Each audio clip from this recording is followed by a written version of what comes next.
The Mont Blanc pen felt cold, but not as cold as my mother's stare. Dad squeezed my shoulder, his voice like honey dipped in arsenic.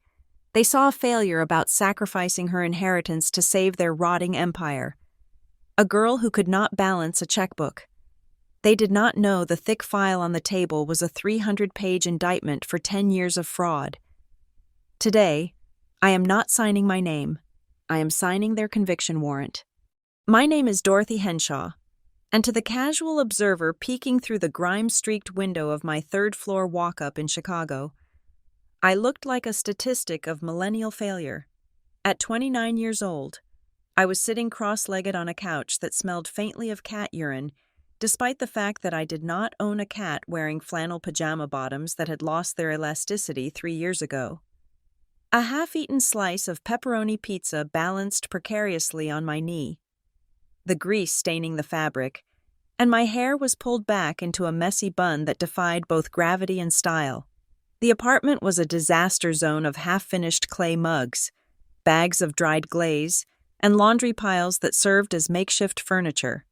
However, the casual observer would be missing the only thing in the room that actually mattered. They would miss the 3 high-definition monitors humming on the reinforced steel desk in the corner, the only clean surface in the entire 600-square-foot apartment. They would not understand the waterfall of cascading algorithms reflecting in my glasses, nor would they recognize the encryption key I had just bypassed.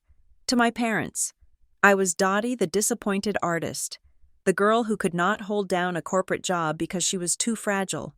To the underworld of high-stakes corporate finance, I was something else entirely. They called me the Ghost. I am a senior forensic auditor for Apex Veracity.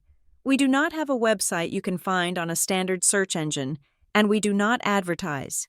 We are the weaponized scalpel that board members hire when they suspect the CEO is funneling millions into offshore accounts. I do not just balance books. I autopsy them. I hunt down the decimal points that dishonest men try to hide. Just last week, I collapsed a pharmaceutical empire because the CFO thought he could hide a 4% kickback scheme in the logistics budget. He is currently trading his Armani suit for an orange jumpsuit, and he still has no idea how anyone found the discrepancy. I took a bite of the cold pizza, my eyes scanning the data stream. I was currently tracking a shell company based in the Cayman Islands that seemed to exist solely to pay consulting fees to a toddler in Delaware. It was beautiful, in a sick way. Fraud is an art form, and I am its most vicious critic. The shrill ringtone of my phone shattered my concentration. It was the default ringtone, aggressive and loud. I glanced at the screen. The name Evelyn Henshaw flashed in white letters against a black background. My mother. I let it ring twice, then 3 times. It was a power play, even if she did not know it. I needed to shift gears. I had to power down the shark-like efficiency of the Ghost and reboot the operating system of Dorothy. The family disappointment. I cleared my throat, pitching my voice slightly higher, adding a tremor of perpetual anxiety that I knew she fed on. "Hello," I answered, making sure I sounded like I had just been napping or crying. "Mom." "Dorothy." Her voice came through the speaker. It started with that familiar, icy edge, the tone of a woman who viewed her children as investments that had yielded poor returns. But then, midway through the first syllable, it shifted. The ice melted into a saccharine sludge. "Dottie, darling, how are you holding up in that dreadful city?" My hackles rose immediately. Evelyn Henshaw did not do darling unless there was an audience or an agenda. "I'm okay, Mom," I said, leaning into the role. "Just, the kiln broke again, and I lost a whole batch of vases. I don't know how I'm going to pay the rent this month if the craft fair on Saturday doesn't go well."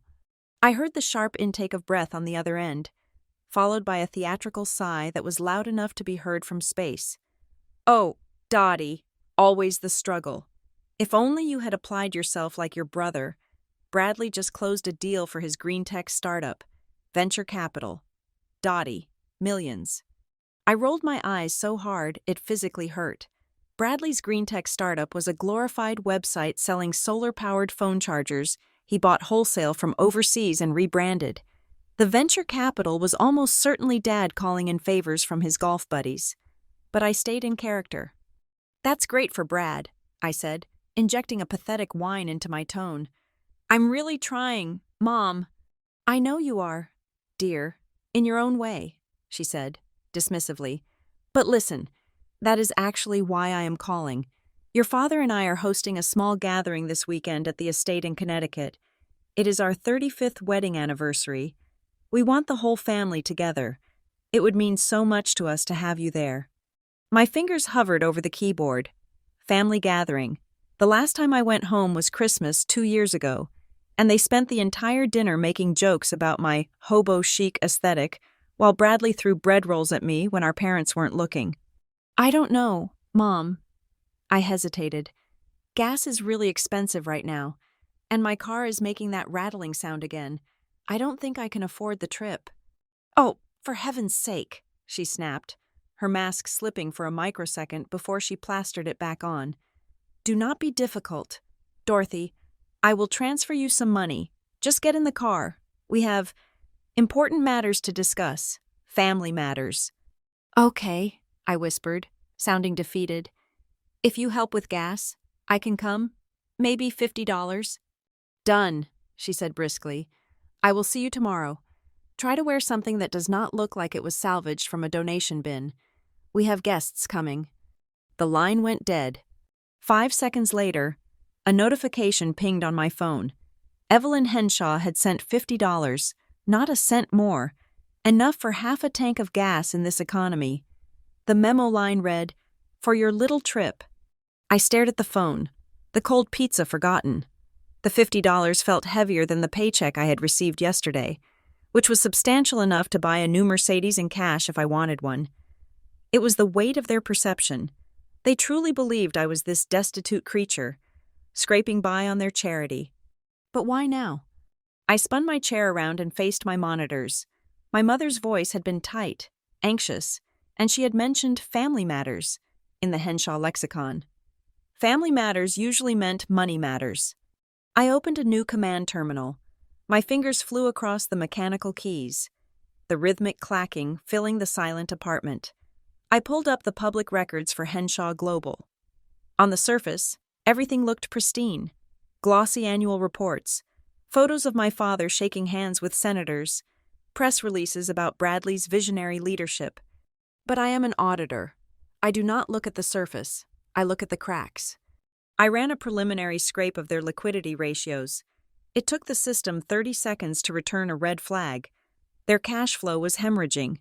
There were 3 liens against the Connecticut property that had been filed in the last 6 months, and there was a massive, unexplained withdrawal from the corporate reserve account that coincided with Bradley's business trip to Las Vegas in February. "Interesting," I murmured to the empty room. They were bleeding money, and suddenly, they needed the daughter they had spent a lifetime discarding to come home for an anniversary party. The math did not add up. If they were broke, they should be cutting costs, not hosting galas, unless I was the asset they needed to liquidate. I stood up and walked to the closet. It was time to pack. I bypassed the few nice items I owned, suits I wore for court testimonies, when I had to present evidence, and went straight for the Dottie collection. Oversized, moth-eaten sweaters, jeans with fraying hems that were not fashionable, just old, a pair of sneakers that I had deliberately scuffed with sandpaper. I threw the clothes into a duffel bag that had seen better days. Then, I reached under the floorboard beneath my bed. I pulled out a sleek, matte black Pelican case. Inside sat my real tools: a military-grade laptop with satellite uplink capabilities, immune to local network sniffing, 2 long-range directional microphones, and a set of adhesive bugs no larger than a button that could transmit audio through concrete walls. I nestled the high-tech equipment at the bottom of the duffel bag and piled the sad, gray sweaters on top of it. It was the perfect metaphor for my life. The soft, pathetic exterior hides the hard, dangerous machinery underneath. I grabbed my keys and headed out the door. My car was a 20-year-old sedan that was more rusty than steel. The muffler was held on by wire, and the air conditioning had died during the Bush administration. I kept it for exactly this reason. It was part of the camouflage. As I merged onto the interstate, leaving the skyline of Chicago behind in the rearview mirror, I felt the familiar tightening in my chest. It was not fear. I did not fear them anymore. It was the phantom pain of an old wound. I remembered being 7 years old, sitting at the kitchen table with a math test I had aced. 100%. I was so proud. I waited for hours for my father to come home. When he finally did, he walked right past me to high-five Bradley, who had managed to not fail a spelling quiz for the first time that semester. "That's my boy," Dad had roared, beaming. "A captain of industry in the making." When I tugged on his sleeve to show him my test, he glanced at it, patted my head like I was a golden retriever, and said, "Numbers are boring, Dottie. Nobody likes a girl who is too smart. You should focus on being pretty like your mother." That was the day I stopped showing them my grades. That was the day I realized that to survive in the Henshaw house, I had to be invisible. If I was smart, I was a threat or an annoyance. If I was dumb, I was safe. So I became dumb. I became the artist, the dreamer, the flake. I let Bradley shine with his mediocrity while I sharpened my mind in the shadows. I got a full scholarship to MIT under a different last name, took online courses while pretending to be at pottery retreats, and built a career destroying men who reminded me of my father. The drive to Connecticut took 14 hours. I stopped only for gas and black coffee. As I crossed the state line, the scenery changed from industrial gray to manicured green. The houses grew larger, the fences higher. This was old money territory. The air even smelled different here, like pine needles and arrogance. I pulled up to the gate of the Henshaw estate just as the sun was setting. The iron gates were 12 feet tall, topped with gilded spikes. I punched in the code my birthday. Ironically enough, though they probably used it because it was easy to remember, not out of sentiment. The gate swung open with a smooth, expensive hum. I drove the rattling sedan up the long, winding driveway lined with ancient oak trees. The house loomed into view. It was a Georgian monstrosity of red brick and white pillars. Beautiful and imposing. It looked like the kind of house that would be featured in a magazine about the American dream. But as I killed the engine, silencing the car's wheezing, I did not see a home. I saw a crime scene. My intuition was screaming at me now. The red flags from the financial scrape were dancing in my mind. They did not just want to see me. They wanted something from me, and considering they thought I had nothing but $50 to my name, it had to be something I did not even know I possessed. I took a deep breath, inhaling the scent of damp earth and exhaust fumes. I checked my reflection in the rearview mirror. I pulled a loose strand of hair out of my bun to look more frazzled. I adjusted my glasses. I practiced my smile apologetic, eager to please, a little dim. "Showtime, Dottie," I whispered. I opened the car door and stepped out onto the gravel, clutching my duffel bag. The front door of the mansion opened before I even reached the steps. My mother stood there, framed by the warm, golden light of the foyer. She was wearing a silk dress that probably cost more than my college tuition. She held a glass of white wine in one hand, her knuckles white against the stem.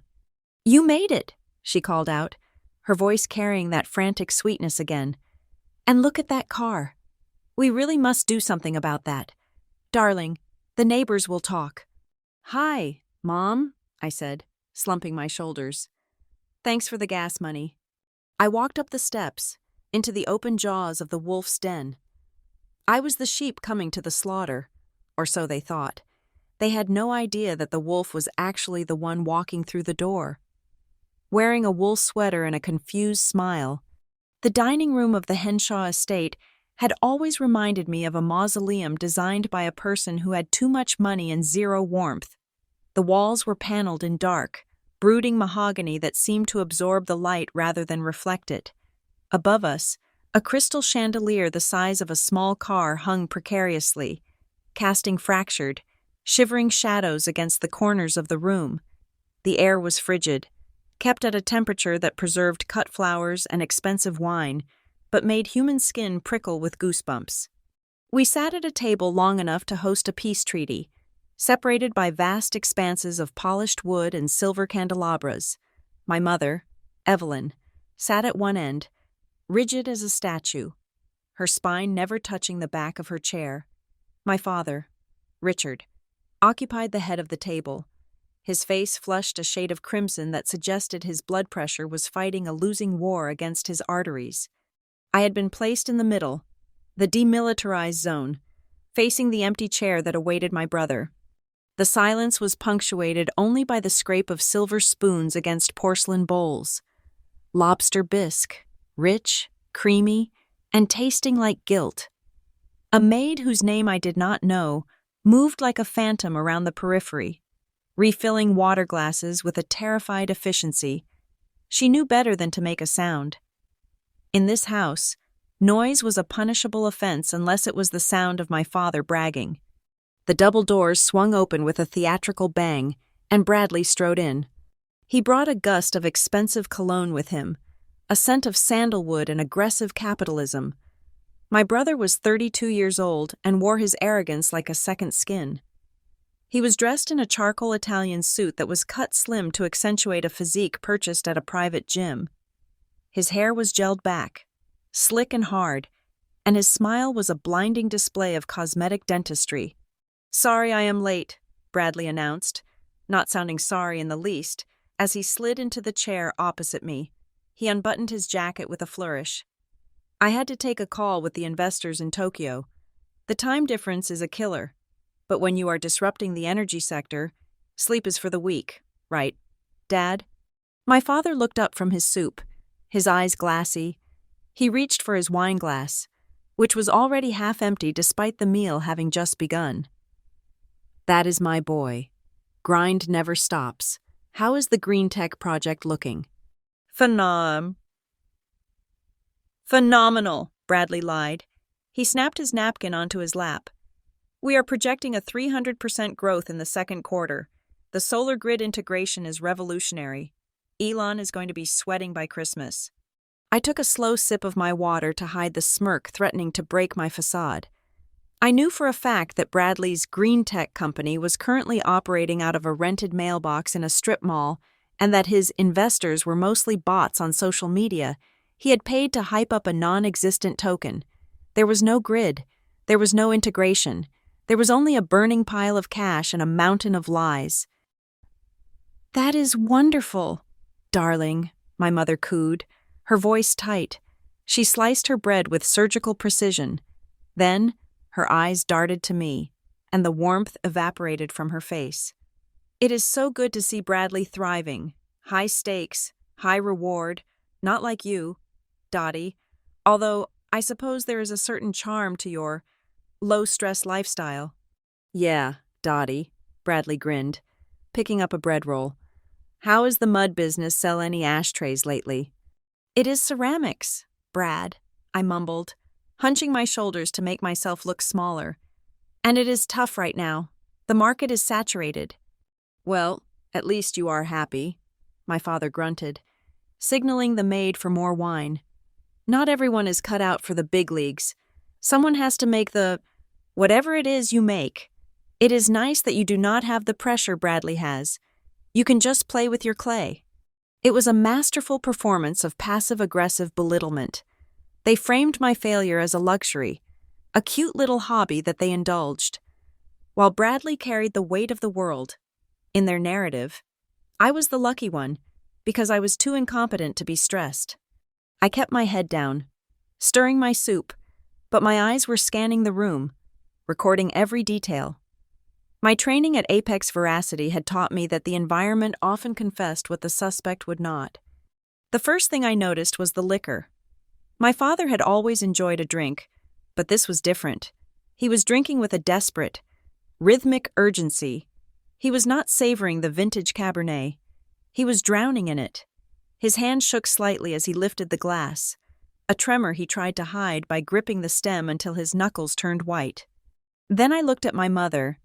Evelyn Henshaw was a woman who prided herself on absolute control, yet I noticed a tiny, jagged tear in her cuticle on her left thumb. She was picking at it under the table. a nervous tic she had not had since the recession in 2008. But the most damning piece of evidence was not on the people. It was on the wall. Over the fireplace, where for 20 years a genuine 19th century landscape oil painting had hung a moody, dark piece depicting a storm over a harbor, there was now a rectangular patch of wallpaper that was slightly brighter than the rest. A different painting hung there now, a generic, modern abstract piece that looked like something you would buy at a high-end furniture store to stage a house for sale. They had sold the landscape. That painting was one of the few liquid assets my father had sworn never to touch. He used to say it was his retirement plan, his safety net. If that painting was gone, it meant the safety net had already been burned, and they were still falling. The main course arrived rack of lamb with a mint reduction, but nobody really ate. The tension in the room was so thick, it felt like the air pressure had dropped. "So," my father said, clearing his throat. The sound was wet and heavy. "We did not just bring you here to feed you, Dottie. We wanted to talk about the future, the family's future." I looked up, wide-eyed and innocent. "The future?" "Yes," my mother interjected, placing her fork down. She forced a smile that did not reach her eyes. It was a terrifying grimace of maternal affection. "You know your 30th birthday is coming up next week. It is a big milestone." I was trying not to think about it, I said self-deprecatingly. 30 feels old. "It brings responsibilities," Bradley said, swirling his wine. He looked at me with the gaze of a predator watching a limping gazelle. "Specifically, the Lillian Trust." The Lillian Trust, my grandmother's legacy. She had despised my father's reckless spending and had locked away a substantial sum, $10 million, in a trust for me. Accessible only when I turned 30. She had known I was the only one in the family who wouldn't blow it on sports cars or bad investments. Or at least, she hoped so. "What about it?" I asked. "Well," my father leaned forward, his elbows on the table. "The government, Dottie, they are vultures. The estate tax laws have changed recently. If that trust hits your account directly next week, the IRS is going to take a massive chunk of it, nearly 40%. That was a lie. I knew the tax code better than I knew the lyrics to my favorite song. Inheritance taxes did not work that way for existing trusts. 40%, I gasped, feigning horror. That is so much money." "It is criminal," Bradley shook his head solemnly. "But, luckily, Dad and Mom have been working with the lawyers. There is a way to structure it, a way to protect the money. We are doing a family asset restructuring," my mother explained, her voice dropping to a conspiratorial whisper. "To optimize the tax burden, we want to roll your trust into the main Henshaw family holding company. It acts as a shield. The money is still yours, of course, but on paper, it belongs to the corporation. That way, the government cannot touch a dime." I stared at them. It was such a clumsy, desperate grift. They wanted me to sign over the trust to their holding company, which I knew from my hack earlier was effectively bankrupt. The moment my $10 million hit their account, the bank would swallow it whole to cover their outstanding debts. I would be left with nothing, and they would buy themselves another year of this charade. "I do not know," I said, biting my lip. "That sounds really complicated. I am not good with legal stuff. You guys know I get confused with contracts." My father exchanged a look with my mother. It was a look of profound relief mixed with contempt.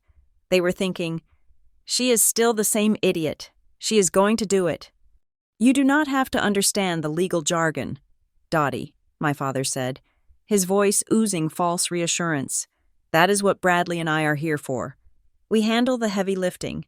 You just need to trust us. We are doing this for you, to make sure you have enough money to keep making your pots."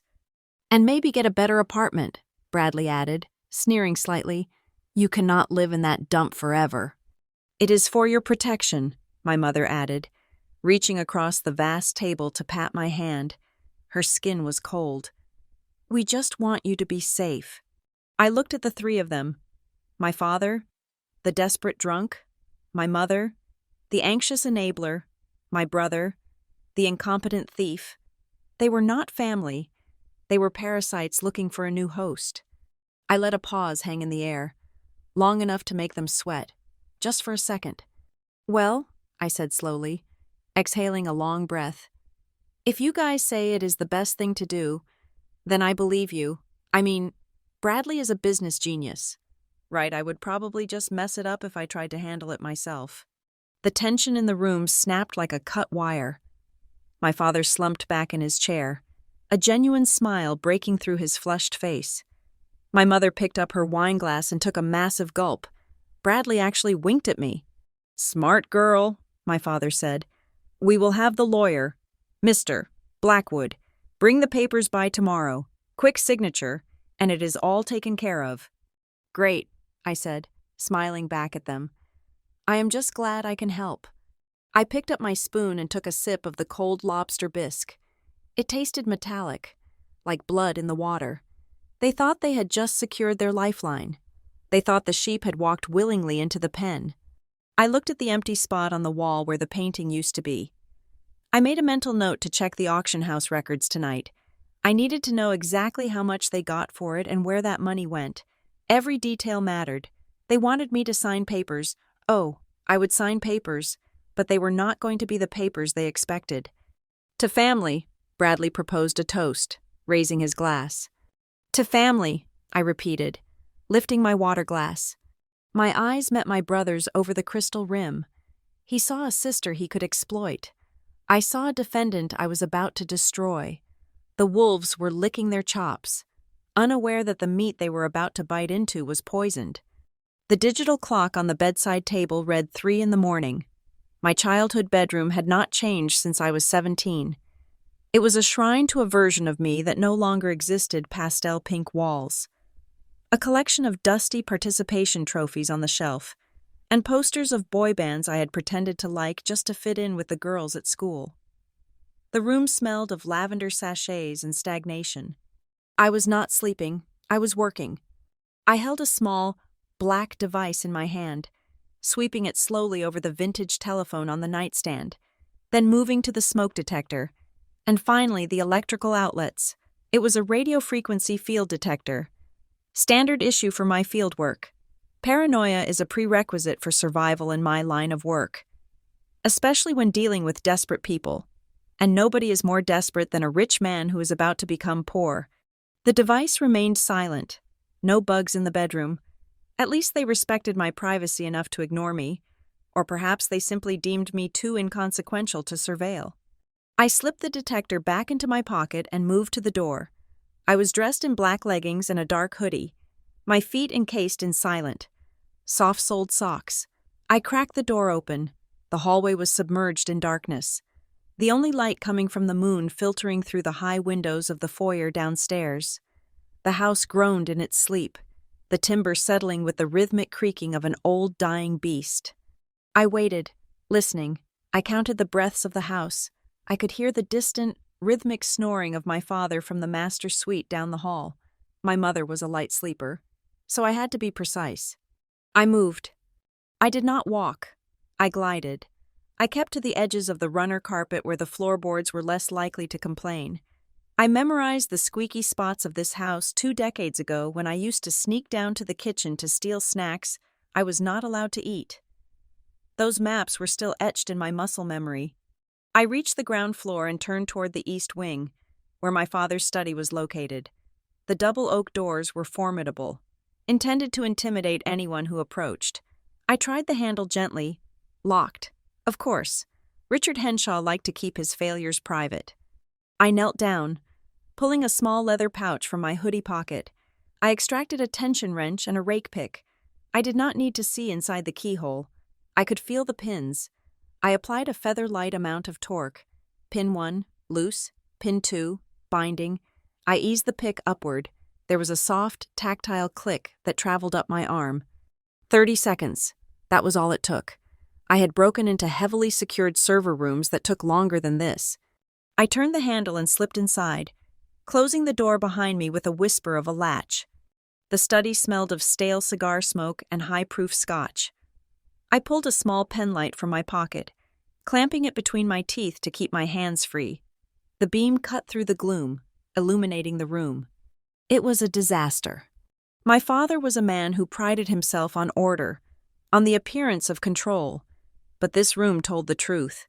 Files were scattered across the floor like fallen leaves. The wastebasket was overflowing with crumpled paper.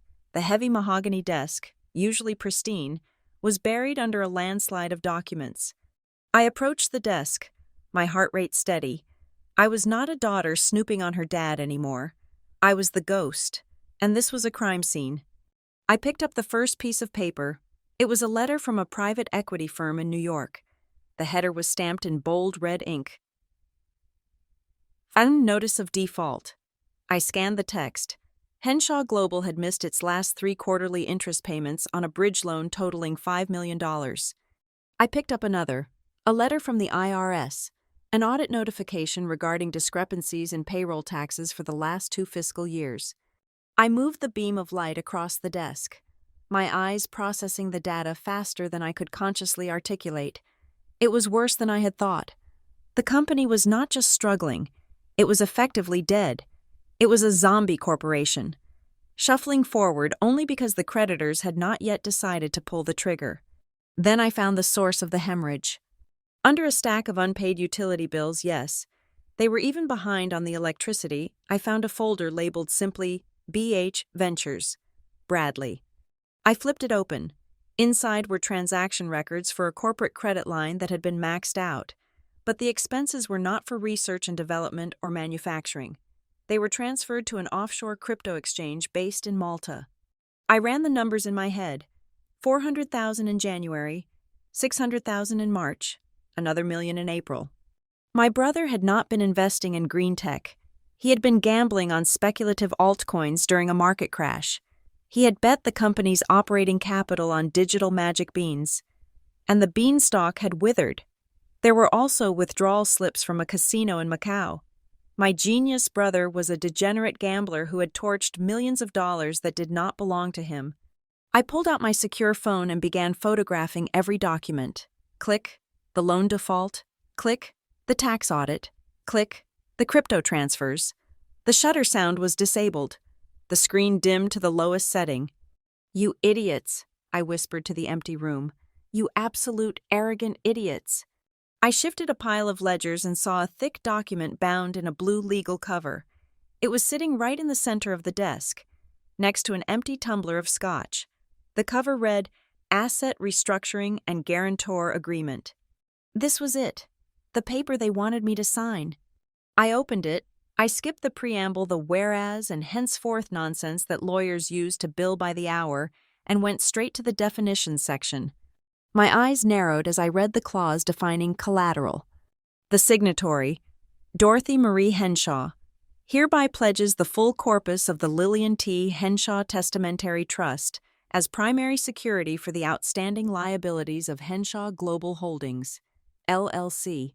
I flipped to page 14, the default clause.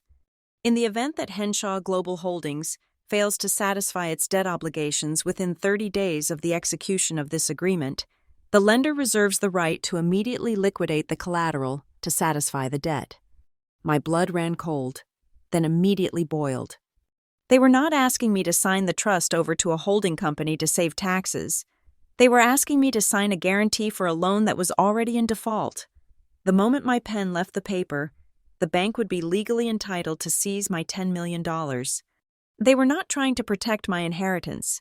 They were feeding it to the wolves to buy themselves another 6 months of country club memberships and Italian suits.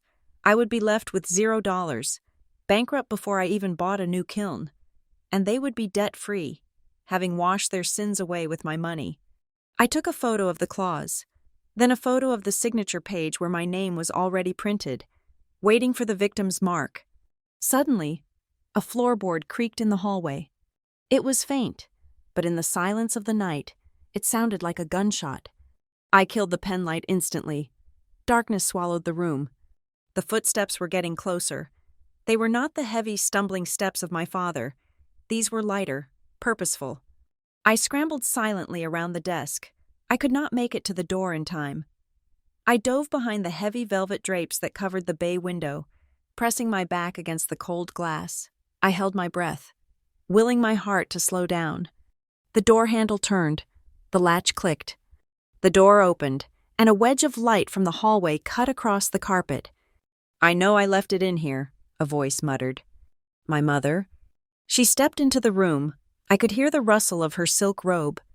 She did not turn on the main light.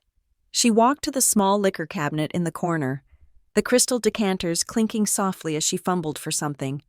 She was not looking for files. She was looking for a drink, at 3 a.m. I heard the splash of liquid into a glass, a long swallow, a sigh that sounded more like a shudder. Then, the silence was broken by the harsh electronic buzzing of a phone vibrating against a hard surface. She had brought her cell phone with her. "Hello," she answered. Her voice was raspy, stripped of the fake sweetness she used on me. Pause. "I know what time it is. Marcus, I cannot sleep." Marcus Blackwood, the family lawyer, the architect of the document I had just read. I pressed my ear against the velvet, straining to hear every syllable. "Is the paperwork ready?" she asked. "I want this done tomorrow. I cannot stand looking at her anymore. Marcus, her moping face, those awful clothes. It is embarrassing." Pause. "No," she scoffed, a cruel, sharp sound. "She does not suspect a thing. We told her it was for tax protection. The girl is an artist. Marcus, she thinks liquidity is something to do with watercolor paint. She is dumb, clueless." I clenched my fists in the darkness, my nails digging into my palms. Dumb, clueless. "She will sign," my mother continued, pouring herself another drink. "She is desperate for our approval, always has been. All we had to do was smile at her and give her $50 for gas. $50. Marcus, can you believe it? We are about to get access to 10 million, and she is grateful for $50. She laughed. It was a dry, hollow sound. "Just make sure the bank knows the wire is coming. I want the foreclosure notice off this house by Friday. I am hosting the charity gala next month, and I will not have people whispering." Pause. "Yes, once she signs, she is your problem. If she complains later, we will just tell her the market crashed or something. She will believe it. She believes anything." She took one last gulp of her drink. "Good night, Marcus. See you tomorrow." She set the glass down on the cabinet with a clink. 10 million, she whispered to herself. Thank God for Lillian. She turned and walked out of the room. The door clicked shut. I stood there in the darkness for a full minute, not moving. The cold from the window seeped into my spine, but I did not feel it. I felt a different kind of cold. The kind that settles in your marrow when you realize that the people who are supposed to love you are actually parasites waiting to consume you. They thought I was a sheep. They thought I was a resource to be harvested. I stepped out from behind the curtain. My eyes had adjusted to the dark. I looked at the desk one last time. You are right, Mother, I whispered into the silence. I am going to sign. I pulled my phone out and sent a secure message to my team at Apex Veracity. The message contained only 3 words and an attachment of the photos I had just taken. Prepare the cage. I walked to the door, checked the hallway, and slipped back out into the night. I returned to my room, locked the door, and lay down on the bed. I did not sleep. I stared at the ceiling, my mind sharpening, honing the blade I would drive into the heart of this family tomorrow. I was not just going to stop them. I was going to let them think they had won. I was going to let them walk right up to the finish line, let them taste the victory, let them feel the weight of the gold in their hands. And then, I was going to turn it all to lead. The morning sun filtered through the sheer curtains of my childhood bedroom, casting long, pale bars of light across the duvet. Downstairs, I could hear the clinking of china and the muffled murmur of voices. My family was playing the Happy Domestic Unit, likely rehearsing the script for my financial execution later that afternoon. I, however, had a different role to play. I shuffled to the door in my pajamas, opened it a crack, and called out to the passing maid. I told her I had a migraine, a blinding, nauseating headache brought on by the travel and the excitement, and that I needed to rest until lunch. She nodded sympathetically, promising to bring up a pot of herbal tea and to tell my mother not to disturb me. Perfect. The moment the lock clicked shut, the performance ended. I did not return to bed. I moved the heavy oak desk chair under the doorknob, creating a physical wedge. Then, I pulled the pelican case from my duffel bag. I sat cross-legged on the floor, far away from the windows, and opened the matte black lid. My laptop, a customized machine with a hardened kernel and military-grade encryption, hummed to life. I did not connect to the house Wi-Fi. That would be amateur hour. Instead, I activated the satellite uplink. A small dish built into the lid angled itself, searching for a low-orbit connection. Within seconds, I had a green light. I was online, invisible, and completely untraceable. I cracked my knuckles and initiated the sequence. It was time for God mode. In the world of forensic auditing, God mode does not mean you can change the data. It means you can see everything. I logged into the Apex Veracity mainframe using a biometric key, a scan of my retina, and a rolling 16-digit code. The interface was stark, black and neon blue, designed for pure data processing. I started with a simple query: Henshaw Global Holdings. The system began to crawl. It bypassed the public filings I had looked at yesterday and dove deeper. It accessed the SWIFT transaction network, cross-referenced credit bureau dark data, and pulled court filings from sealed dockets. What I saw on the screen made the blood drain from my face. I had expected incompetence. I had expected desperation. I had expected a failing business trying to plug a leak. But this was not a leak. This was a sewage pipe bursting in the middle of a crowded room. My parents were not just bad at business. They were criminals. The data visualized itself into a spider web of transactions. At the center was Henshaw Global. Radiating outward were dozens of smaller entities with generic names like Blue Harbor Consultants and Apex Omega Solutions. I drilled down into the accounts receivable. My father had been booking revenue from these consulting firms for 3 years. On paper, it looked like Henshaw Global was making $5 million a quarter in advisory fees. But when I traced the source of the funds flowing into those consulting firms, the loop closed. The money was coming from personal loans. Specifically, loans from their friends. I saw transfers from the accounts of the Vanderbilts, the Rothschilds of Connecticut, the naive new money tech entrepreneurs my brother courted. My parents were taking investments from their social circle, promising high returns on exclusive real estate deals that did not exist. They would take $1 million from person A, funnel it through a shell company to make it look like revenue, and then use a portion of it to pay dividends to person B to keep them happy. It was a classic Ponzi scheme, a small, insular, high society Ponzi scheme. They were churning money, skimming the top to fund their lifestyle, the dinners, the cars, the very house I was sitting in, and using new victims to pay off the old ones. But the music was stopping. The inflow of new suckers had dried up, and the old investors were asking for their principal back. "You are not just broke," I whispered, my fingers flying across the keys. "You are looking at 20 years in federal prison." But the horror did not stop there. I pulled up the corporate registration documents for the shell companies the entities used to launder this dirty money. I needed to see who the registered agent was. Usually, it is a lawyer or a patsy. I opened the file for Blue Harbor Consultants, incorporated in Delaware 4 years ago. My breath hitched. President and Treasurer Dorothy Marie Henshaw. I scrolled down to the signature line. There it was, my signature. A perfect replication of the loop in the D and the sharp cross of the T. It was dated June 12th, 4 years ago. I checked my own calendar archives. On that day, I was in a pottery workshop in Santa Fe, 2,000 miles away. They had forged my signature. I checked another company, Obsidian Capital. Again, my name, my social security number. They had not just stolen my identity. They had set me up as the fall guy. They had built this entire house of cards on my back without me even knowing it.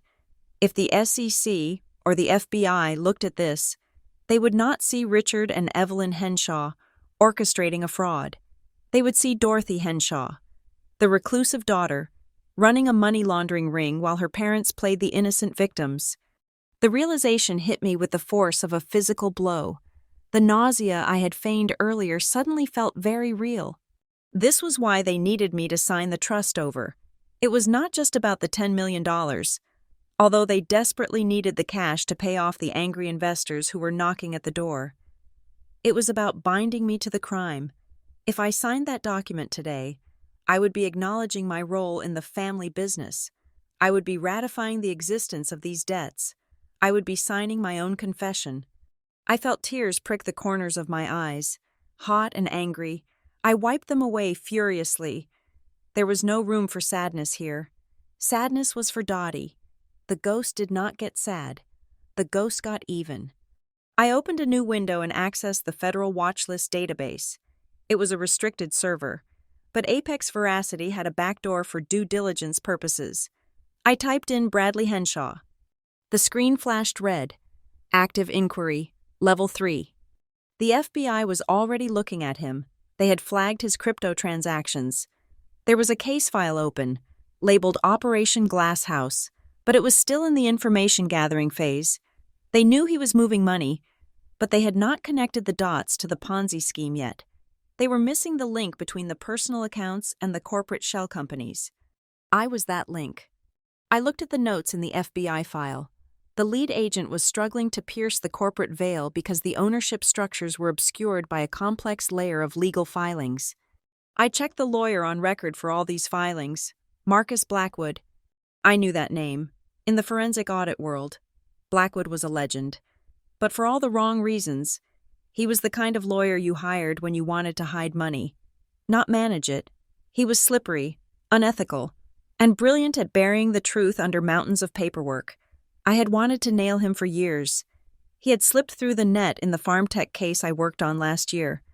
Now he was downstairs, drinking coffee with my father. The pieces of the puzzle locked into place with a terrifying clarity. My parents were not trying to save the family legacy. They were trying to execute an exit strategy. They were going to use my trust fund to pay off the most dangerous investors, the ones who might go to the police and then let the shell companies collapse. Since those companies were in my name, the investigation would land on my doorstep. They would claim ignorance. They would say, "Poor Dottie. We tried to help her, but she got mixed up with the wrong crowd." They would watch me go to prison from the balcony of a villa in the south of France. I sat back, the hum of the laptop fan the only sound in the room. I looked at the photos of my family on the mantel, happy snapshots from vacations I barely remembered. The love I had been desperate for, the approval I had craved my entire life. It was all a weapon. They had weaponized their own parenthood. I felt something inside me fracture. It was the last tether of loyalty, the final thread of hope that maybe, just maybe, they actually cared. It snapped, and in its place, a cold, hard resolve poured in like concrete. I was done being the daughter. I was done being the victim. I reached for my phone. I dialed a number that was not stored in my contacts but was burned into my memory. It rang once. "Report," a voice said. No greeting. It was Director Vance, the head of Apex Veracity. "I have a situation red," I said, my voice steady and devoid of emotion. "I need you to open a secure channel to the Securities and Exchange Commission, Enforcement Division, and get me a contact at the FBI, White Collar Crimes Unit." There was a pause on the line. Vance did not ask why. He knew I did not make these calls lightly. "Target: Henshaw Global Holdings," I said, "and associated entities. I have uncovered a multi-million-dollar Ponzi scheme, wire fraud, identity theft, and tax evasion. It is a full house." "Henshaw?" Vance asked, his tone shifting slightly. "Dorothy, isn't that—" "The target is affirmative," I cut him off.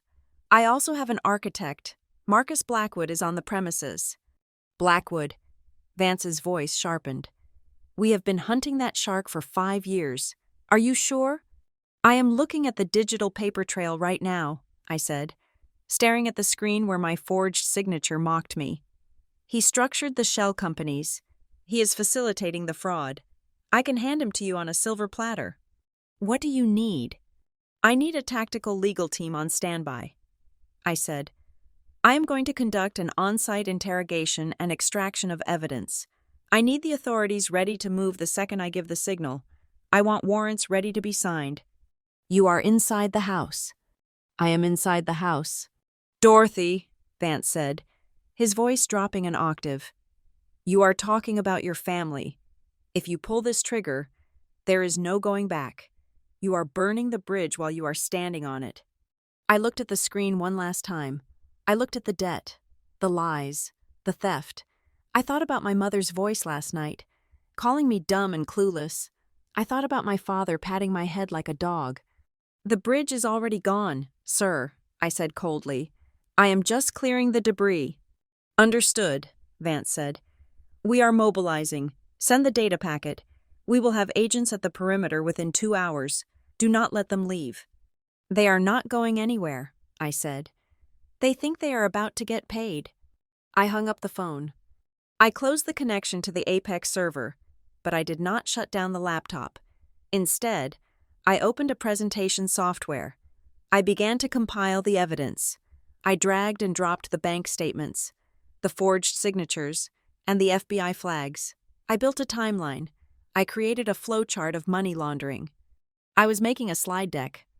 If they wanted a presentation on the family finances, I was going to give them one.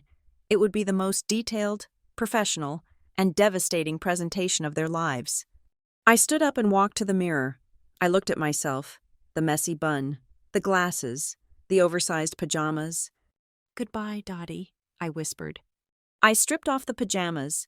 From the bottom of the Pelican case, I pulled out the outfit I had buried there, a tailored navy blue blazer, crisp white button-down shirt, cigarette trousers, stilettos that could double as weapons.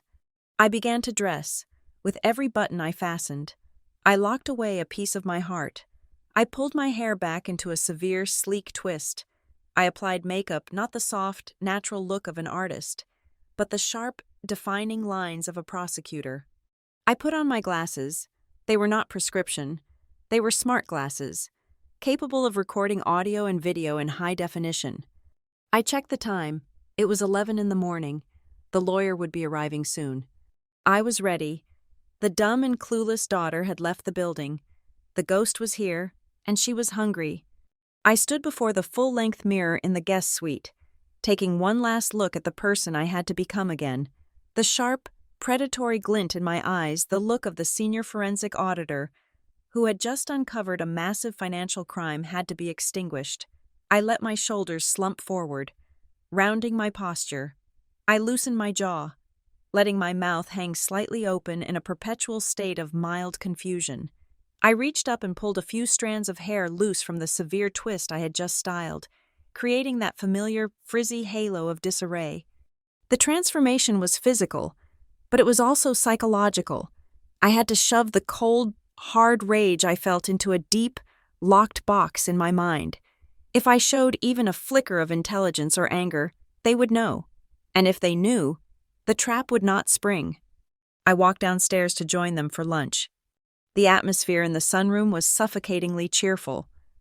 My mother was arranging flowers in a vase, humming a tune I did not recognize. My father was reading the Wall Street Journal, though I noticed he was reading the sports section, not the business pages he usually scrutinized. They looked like a picture-perfect family, completely unaware that the girl walking down the stairs had a digital copy of their indictment sitting on an encrypted server 500 miles away. There she is, my mother chirped, looking up with a smile that showed too many teeth. Sleep well. Darling, is the headache better? A little, I lied, rubbing my temple. I think I just needed some tea. Sorry I missed breakfast. Nonsense, my father said, folding the paper. You need your rest. We have a big afternoon ahead of us. They did not let me eat much. Nervous energy was radiating off them in waves. My mother kept checking her watch, a diamond-encrusted piece that was probably insured for more than my entire life's earnings, or at least. It would be if they had paid the premiums. We are going out, my mother announced as soon as I finished my soup. You cannot meet Mr. Blackwood looking like that.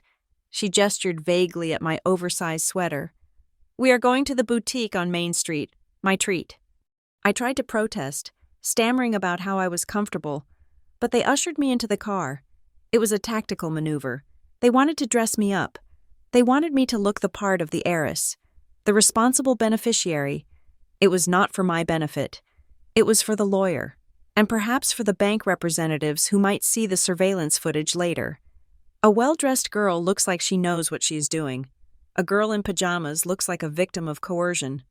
The boutique was one of those places where the air conditioning is too cold, and the sales assistants judge you based on your shoes. My mother marched in like she owned the place. Though I noticed the slight hesitation when she handed over her credit card, she selected a dress for me without asking my opinion. It was a navy blue sheath dress, stiff and conservative. "Try this on," she commanded. "It says responsibility." I went into the changing room. As I zipped up the dress, I looked at the price tag. $2,500. I almost laughed. They were drowning in debt, stealing from their friends, and yet they were dropping $2,000 on a costume for their pawn.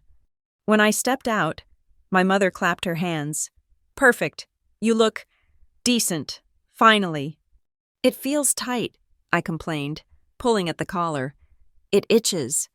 "Beauty is pain, Dottie," she said dismissively. "Now, let us go. We cannot keep Marcus waiting."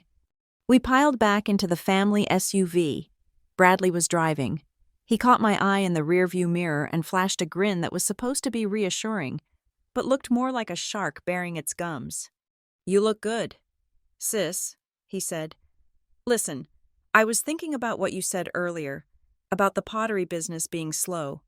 "Yeah," I said, looking out the window at the passing Connecticut suburbs. "It is really hard. Brad, clay is expensive." "Well, once we get this paperwork sorted today," Bradley said, his voice smooth and oily, "I want to help you out. I am thinking of investing. Henshaw Global could set up a small arts grant for you, expand your studio, maybe get you some of those fancy electric wheels."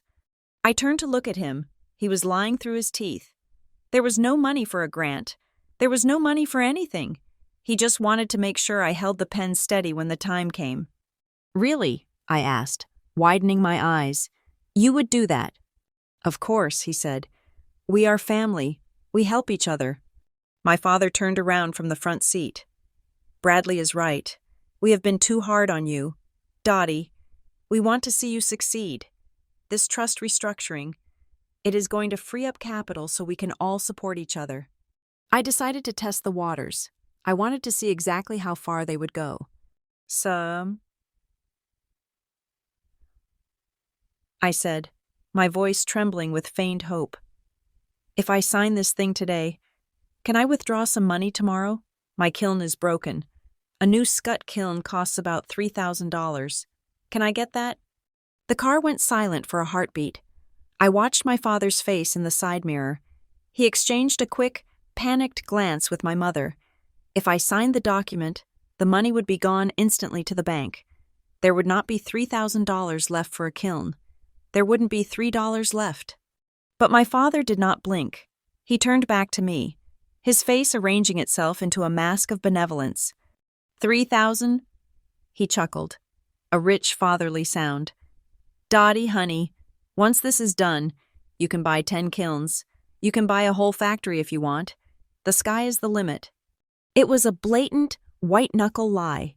He was promising me the moon while he was actively stealing the ground from under my feet. "Wow," I breathed out. "Thanks, Dad. That is amazing." "Just focus on the signature," my mother added sharply. "The rest will follow." We pulled up to a glass and steel building in downtown Hartford. The law offices of Blackwood and Associates occupied the top 3 floors. It was the kind of place designed to make you feel small. The lobby had marble floors that echoed when you walked, and the receptionists looked like runway models. We were ushered into a conference room that smelled of leather polish and intimidation. The view from the floor-to-ceiling windows was spectacular, overlooking the city, but the room itself felt like a cell. Marcus Blackwood was waiting for us. He was a man in his late 50s, with silver hair, a tan that came from a bottle, and a suit that cost more than my car.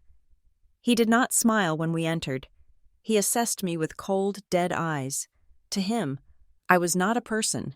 I was a signature block. Richard, Evelyn, he nodded to my parents. Then he turned to me. And this must be Dorothy. Hi, I whispered, clutching my purse. Sit down, he said, gesturing to the chair at the head of the table. I sat. The chair was too big, swallowing me up. My parents flanked me on either side, boxing me in. Bradley sat opposite, watching me closely. Blackwood wasted no time. He placed a thick document on the table in front of me. It was bound in heavy blue paper. I recognized it immediately. It was the same document I had photographed in my father's study at 3 a.m. We are on a tight schedule, Blackwood said. His voice clipped and efficient. This is the asset restructuring agreement we discussed. It effectively consolidates the family holdings, including the Lillian Trust, under a single protective umbrella managed by Henshaw Global. This creates a tax shield and prevents external liabilities from affecting the principal. He was speaking at a mile a minute, using a technique called legal bulldozing. He was throwing out terms like protective umbrella and external liabilities to make my eyes glaze over. He did not mention that encumbranceing the trust meant losing it. Okay, I said, looking at the stack of paper. It is really thick. Standard boilerplate, Blackwood said, waving a hand dismissively. 90% of it is just definitions and state mandates. The only part that concerns you is the signature line on page 48. He flipped the document open to the back. A yellow sticky note with an arrow pointed to a line with my name printed under it. Just sign here, he said, sliding a heavy fountain pen across the polished mahogany. And here, for the witness acknowledgement. My parents leaned in. I could feel their body heat. I could hear my mother's shallow breathing. The air in the room felt electric with their desperation. They were so close. They thought they had won. I picked up the pen. It felt heavy in my hand. I looked at the paper. I looked at the pen. Then I looked at Blackwood. I started, then stopped. What is it? My father asked, his voice tight. Just sign it, Dottie. I dropped the pen. It clattered loudly on the table. I brought my hands up to my head, pressing my palms against my temples. I squeezed my eyes shut. I can't, I whimpered. I feel really dizzy. All these words. You were talking so fast. Dottie, stop it, my mother hissed. Pick up the pen. I don't understand it, I said, my voice rising in panic. You said it protects my money, but this word here says collateral, and this one says subordination.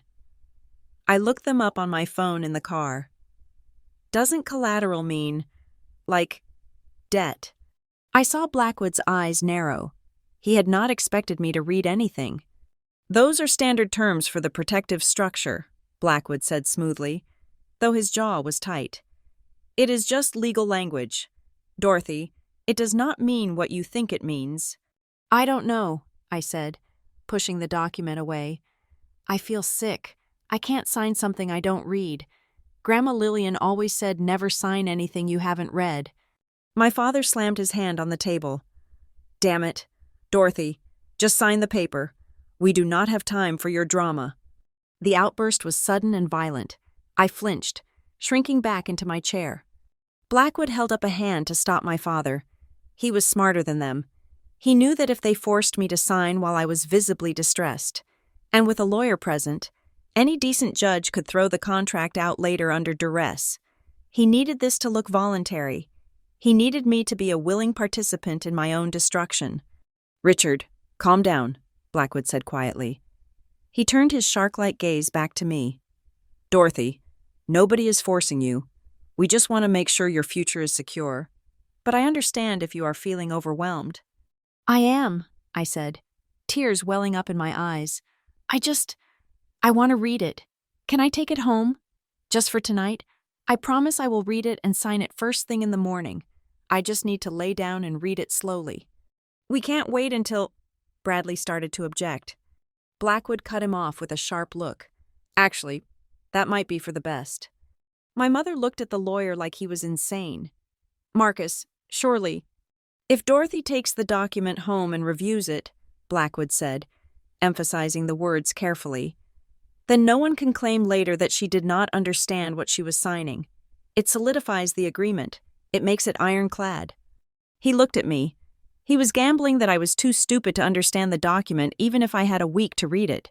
He thought the legal jargon would confuse me, and I would give up and sign anyway. "Take it home, Dorothy," Blackwood said, sliding the folder toward me. "Read it tonight, but bring it back here at 9 o'clock tomorrow morning. Signed. Can you do that?" I sniffled, wiping my nose with the back of my hand. "Yes, thank you. Mr. Blackwood, I just want to do the right thing." "Good," he said. 9 o'clock, sharp." I reached out and took the folder. My hands were shaking, but not from fear. I was shaking with adrenaline. I had the document. I had the original.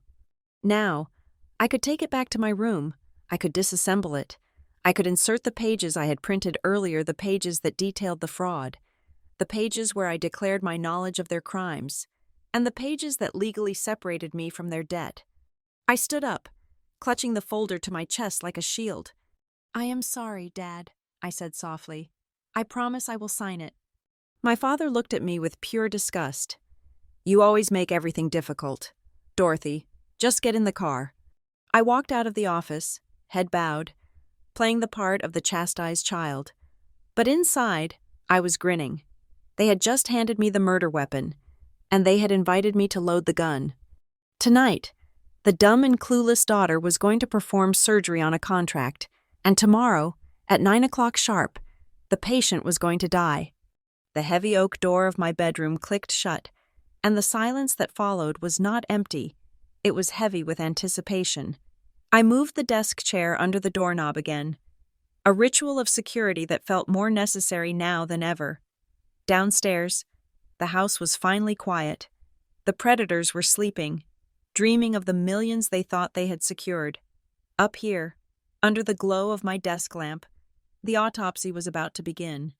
I laid the thick blue folder on the desk. It looked innocent enough, just a stack of pressed wood pulp and ink, but I knew better.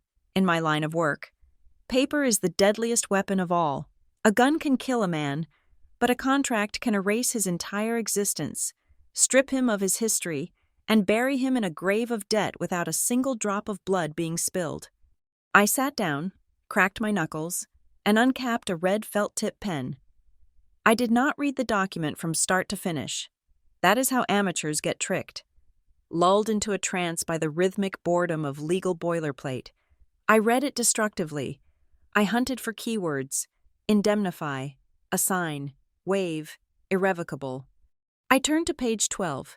It was a dense wall of text, single-spaced, 12-point Times New Roman. It looked like a standard liability clause, the kind you scroll past when installing software. But my eyes honed in on paragraph 4. The beneficiary hereby waives any and all rights to legal recourse, arbitration, or recovery of assets against the trustees, their agents, or assigns, for any diminution of value resulting from investment strategies deemed necessary by the family holding company. I circled it in red, the ink bleeding into the paper. "Translation," I whispered to the empty room. "We can take your $10 million, bet it on a horse race, lose every cent, and you cannot even sue us." It was a waiver of theft. They were preemptively exonerating themselves for the crime they were about to commit. They knew the money would be gone by the end of the week, swallowed by the black hole of their debt, and they were making sure I could not call the police when it happened. I flipped forward. The sound of the pages turning was sharp in the quiet room. Page 35, Clause 9. This section dealt with real property and tangible assets. I frowned. The Lillian Trust was primarily cash and securities. Why was there a clause about real estate? I read the fine print. The beneficiary agrees to transfer title of the property located at 42 Beacon Street, Boston, Massachusetts, to GreenTech Ventures, LLC, a subsidiary of Henshaw Global, for the purpose of asset consolidation. I froze. Beacon Street. I pulled up my laptop and quickly accessed the Public Land Registry for Massachusetts. I queried the address. My heart skipped a beat. It was a brownstone, a beautiful 4-story historic home in one of the most expensive neighborhoods in Boston. The owner of the record was Lillian T., Henshaw Trust. My grandmother had left me a house I did not even know existed. They had kept it hidden from me for 10 years, likely collecting the rent and pocketing it. And now, they wanted to transfer the deed to Bradley's shell company. "You greedy parasites," I hissed. They were not satisfied with the cash. They wanted the brick and mortar too. They wanted to strip me down to the bone. I slashed a thick red line through the paragraph. But the worst was yet to come. I reached the addendum. This was usually where lawyers hid the administrative details, the boring stuff about jurisdiction and filing fees. But something about the spacing on page 48 caught my eye. The paragraph was buried at the bottom, sandwiched between a severability clause and a notary block. I read it, then I read it again. Then I put the pen down because my hand was shaking too hard to hold it. Authorization of guardianship due to incapacity. The signatory acknowledges a history of financial instability and emotional distress. In the interest of preserving the family estate, the signatory hereby grants durable power of attorney to Richard and Evelyn Henshaw in the event that the signatory challenges the validity of this agreement, which shall be deemed immediate evidence of mental regression and incapacity. The air left my lungs. They were not just stealing my money, they were planting a trapdoor under my freedom.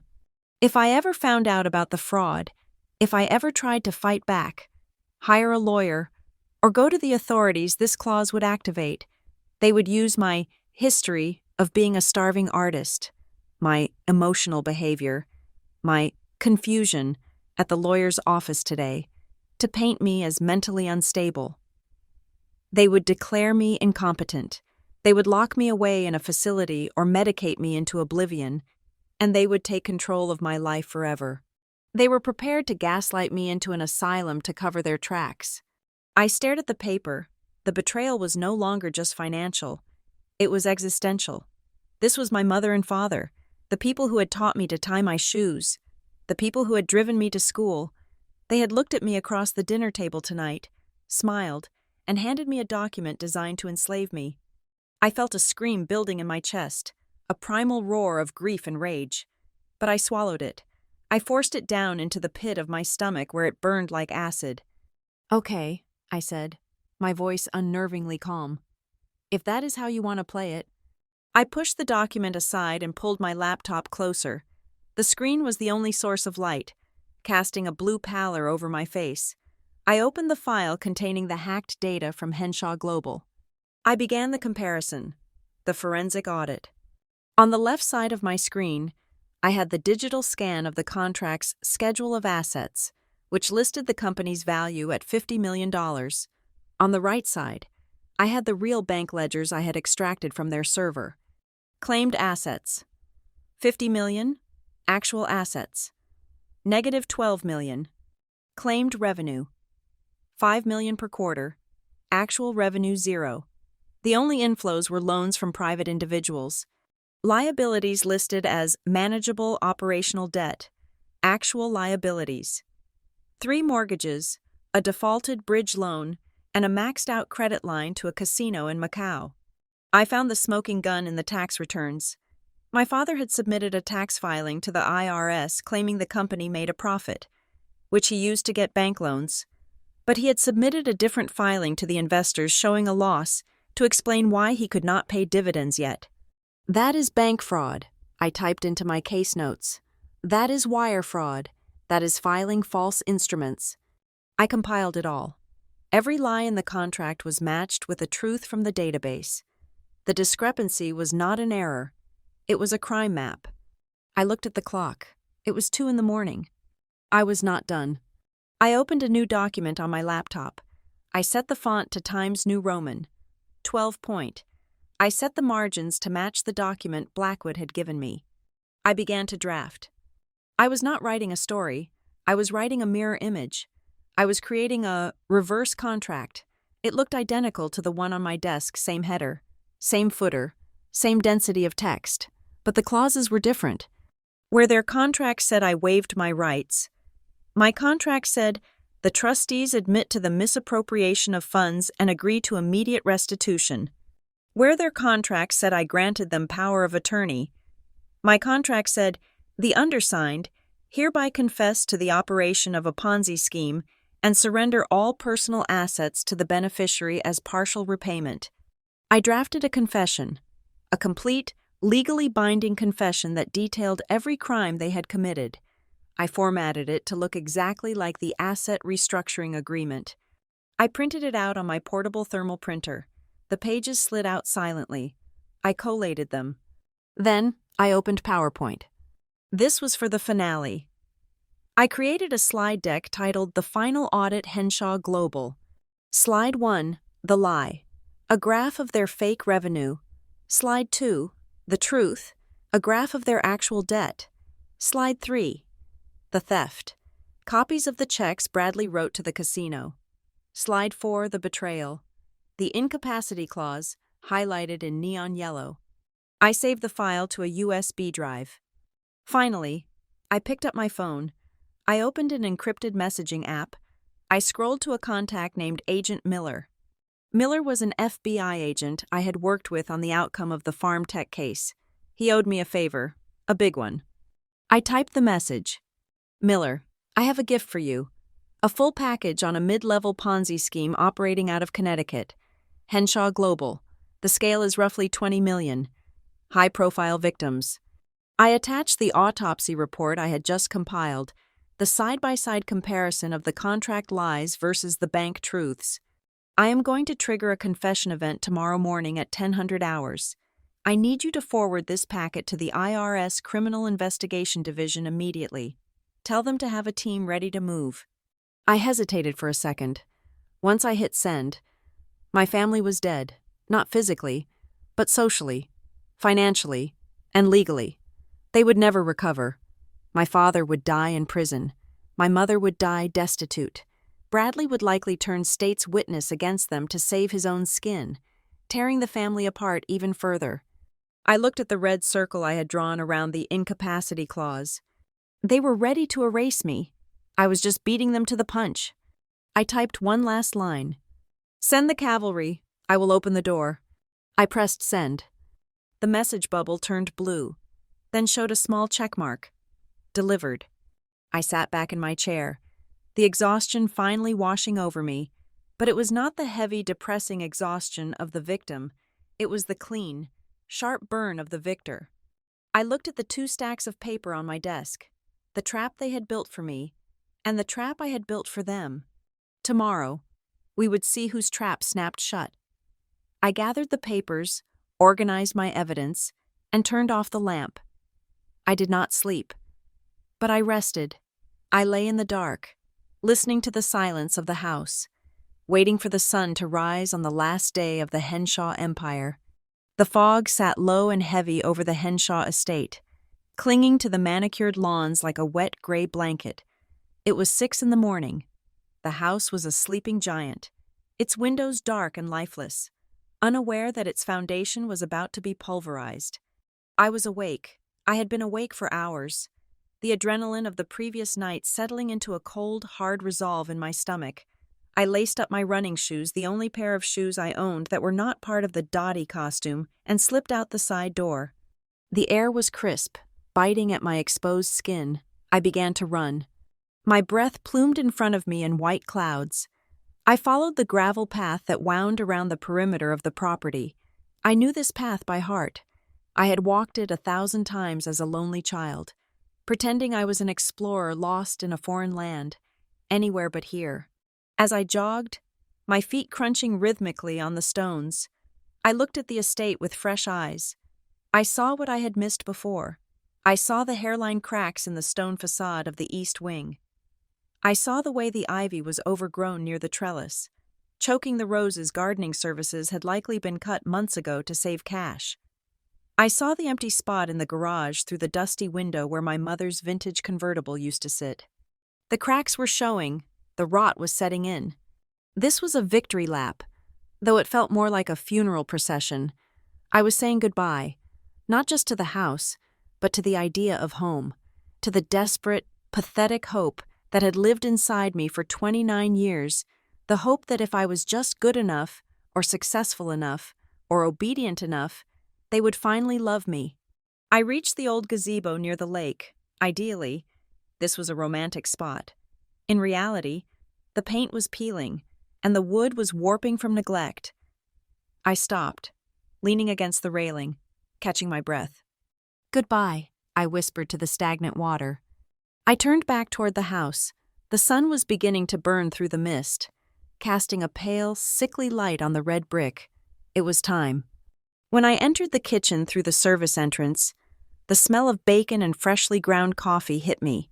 It was a smell that should have been comforting. Instead, it smelled like betrayal. They were all there, the Last Supper, served at breakfast. My father was sitting at the head of the table, his face flushed with a terrifying joviality.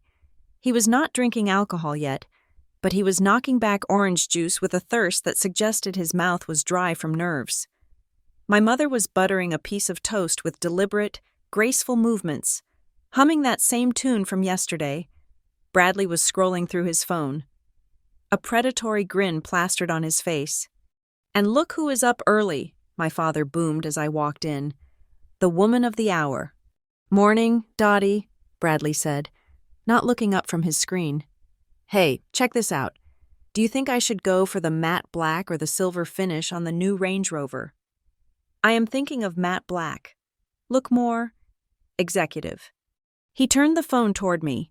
It was a configurator for a car that cost more than most people earned in 2 years. "It is nice, Brad," I said, my voice quiet. I pulled out a chair and sat down. "Nice it is a beast," he laughed. "I am putting the deposit down tomorrow, once the liquidity event is handled." Liquidity event. That was what he called stealing my inheritance.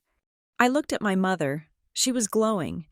The anxiety from the previous days seemed to have evaporated, replaced by a smug certainty. She believed the problem was solved. She believed the sheep was in the chute. "Eat up, darling," she said, pushing a plate of eggs toward me. "You need your strength. Mister, Blackwood will be here at 9. I looked at the eggs. I felt a wave of nausea, but also a profound, aching pity. They were so confident. They were so sure of their own intelligence, their own superiority. They looked at me and saw a tool. They had no idea they were sitting across from the architect of their destruction. I had to ask. I had to give them one last chance. Not for them, I knew they would fail, but for me. I needed to know, beyond a shadow of a doubt, that there was nothing left to save. "Mom," I said. My voice was soft, but something in the tone made the cutlery stop clinking. My father paused with his glass halfway to his mouth. "Yes, dear," Evelyn asked, smiling. I looked her directly in the eyes. I searched for a flicker of guilt. I searched for a trace of the mother who used to read me bedtime stories before she decided I was too plain to be worth the effort. "Do you really think this is the best thing for me?" I asked. "Signing these papers, giving up control of the trust, is it really to protect me?" The room went silent. The air conditioner hummed in the background. This was the moment. She could have hesitated. She could have looked away. She could have said, "It is complicated, Dottie, but we need help." If she had shown even an ounce of honesty, even a shred of vulnerability. I might have hesitated. I might have just refused to sign and walked away, leaving them to their bankruptcy but sparing them the prison cells. But Evelyn Henshaw did not blink. Her smile did not waver. It was a mask painted on concrete. "Of course, Dottie," she said, her voice dripping with that sick, sweet poison. "We are your parents. We only want what is best for you. You are not equipped to handle that kind of money. Sweetheart, the world is a dangerous place. We are just trying to build a wall around you to keep you safe. Keep me safe by declaring me mentally incompetent, by stealing my future to pay their gambling debts." "I see," I said. The final lock in my heart clicked shut. The last ember of affection died, stomped out by her lie. "Thanks, Mom," I said. "I just wanted to hear you say it." "Good," my father grunted, sensing the tension pass. "Now, go get cleaned up. Wear that dress we bought you. We need to look united." I stood up. "I will be ready." I walked out of the kitchen. I did not look back. At 8:45, the doorbell rang. I heard the heavy tread of Marcus Blackwood in the foyer, but he was not alone. There were other voices. I stood at the top of the landing, hidden by the shadows of the second floor, and peered down. Blackwood had brought an assistant, a young man carrying a tripod and a professional video camera. "Set it up in the corner of the living room," Blackwood instructed, his voice echoing off the marble floors. "Wide angle. I want the entire table in the frame. We need clear audio of her affirmative responses. If she nods, make sure you catch it." "Yes, sir," the assistant said. I clenched my fists. They were filming it. This was the incapacity trap. They wanted video evidence of me signing the document, looking submissive and confused, so that if I ever contested the contract, they could play the tape for a judge. "Look, Your Honor, she sat there. She agreed. She knew what she was doing, and now she is changing her story because she is unstable." They were documenting their own crime. It was almost poetic. "Is the girl ready?" Blackwood asked my father. "She is upstairs getting changed," my father said. "She will be down in a minute. She is compliant. We had a talk at breakfast." "Excellent," Blackwood said. "Let us get this done. I have a tea time at noon." I turned and walked silently back to my room. The blue dress my mother had bought me lay on the bed. It was a symbol of my submission, a shapeless sack to hide the woman they did not want me to be. I picked it up and threw it into the trash can. I knelt down and pulled the pelican case out from under the bed. I opened it. Inside, folded with military precision, was my armor. It was a bespoke suit I had commissioned in London after I cracked the Cayman Bank case. Charcoal gray wool, silk lining, tailored to within a millimeter of my life. It was sharp, severe, and screamed authority. I shed the pajamas. I put on the white silk blouse, buttoning it all the way to the top.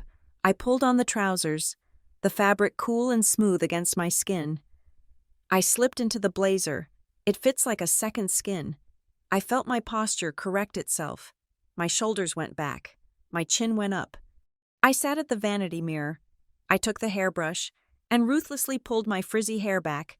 I twisted it into a tight, high chignon, securing it with pins until not a single strand dared to escape. It was a severe hairstyle, one that exposed my face, my eyes, my intent. I opened a small case and took out my glasses. These were not the cheap readers I wore as Dottie. These were my work glasses, thin gold frames. Minimalist and sharp. I put them on. I looked in the mirror. Dorothy the Potter was gone. The ghost was staring back at me. Her eyes were cold, calculating, and absolutely terrifying. "Showtime," I whispered. I picked up the folder, not the one Blackwood gave me, but the one I had printed last night. The reverse contract. I tucked it under my arm. I checked my watch. 9 o'clock. I opened the bedroom door. The hallway was quiet. I walked to the top of the grand staircase. Below me, the living room was set like a stage. My parents sat on the sofa. Bradley was in an armchair. Blackwood sat at the coffee table, arranging papers. The camera was blinking with a red light in the corner. They were waiting for a sheep in a blue dress. I took the first step. Clack. The sound of my stiletto heel on the hardwood step was sharp and loud. It was not a hesitant shuffle. It was a declaration. Clack, clack. Conversations stopped downstairs. Heads turned. I descended slowly. I did not look down at my feet. I looked straight ahead, my gaze locking onto them like a weapon guidance system. As I came into view, the reaction was instantaneous. My mother gasped, her hand flying to her mouth. Bradley dropped his phone. Blackwood froze, his pen hovering over the paper. They stared. They did not recognize me. They were looking for the slumped shoulders, the messy hair, the apologetic smile. Instead, they saw a woman who looked like she owned the bank that held their mortgage. I reached the bottom of the stairs and walked into the living room. The silence was absolute. The only sound was the whir of the camera lens focusing on me. I stopped in the center of the room, towering over them as they sat. My father was the first to find his voice. He blinked, his face contorting in confusion. He looked at my suit. He looked at my hair. He looked at the folder under my arm. "Dottie," he stammered. What? What are you wearing? I thought I should dress for the occasion. Father, I said. My voice was different. The tremor was gone. The high pitch was gone. It was my real voice an octave lower, smooth, resonant, and icy calm. It was the voice I used when I testified in federal court. You said we needed to be dignified, I continued, walking toward the empty chair at the head of the table, the seat of power. So I decided to be dignified. You look, my mother started, but she couldn't finish the sentence. She looked terrified. The dumb daughter had vanished, and a stranger was standing in her living room. Please, Blackwood said, recovering his composure, though his eyes darted nervously over my outfit. Sit down. Dorothy, we have a schedule to keep. I looked at the chair, then I looked at Blackwood. I prefer to stand, Marcus, I said. Using his first name was a breach of protocol. It was a power move. His eyes narrowed. Suit yourself, Blackwood said, his voice tightening. Let us proceed. Do you have the document? I do, I said. I placed the folder on the table. The sound of it hitting the wood was heavy. Excellent, my father said, trying to regain control of the room. Just sign it, Dottie, and we can all celebrate. Maybe we can go out for lunch. I looked at him. I smiled. But it was not a nice smile. It was the smile of a predator who had just cornered its prey. Oh, we are going to celebrate, Dad, I said. But first, we need to review the terms. I read the document last night, very carefully. We discussed this, Blackwood interrupted, checking his watch. It is a standard language. There is nothing standard about perjury. Marcus, I said softly. The word hung in the air like smoke. Excuse me, Blackwood said, freezing. Perjury, I repeated, enunciating every syllable. Fraud, embezzlement, money laundering, racketeering.